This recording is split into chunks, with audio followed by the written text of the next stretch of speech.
ఎట్లా పెట్టుకోవాలి, చీర డ్రెస్ ఓకే పెట్టుకో. సరే బ్రెయిన్ పెట్టుకుంటా, మంచి చీర పెట్టుకుంటా, సరేనా? తిక్క మాత్రం తీసేయి. బ్రెయిన్ ని బండ మీద పెట్టినవా, నీ చుట్టాల మీద పెట్టినవా, నా అక్క మీద పెట్టినవా,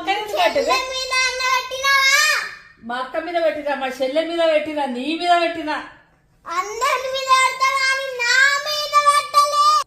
నీ బొట్టు చూడు, నీ చీర చూడు, ఎక్కడనే పడేస్తావు, పోతావు. వేస్ట్. ఒక్కసారి సెన్స్ మంచిగా ఉంటుండే, సెన్స్ బ్రెయినే లేదు. బ్రెయిన్ మాత్రం బ్రెయిన్ అక్కడ లేదు, ఇక్కడ లేదు. ఒక్క బ్రెయిన్ అన్న ఉంటే చక్కగా ఉంటుండే కదా. నీ మాట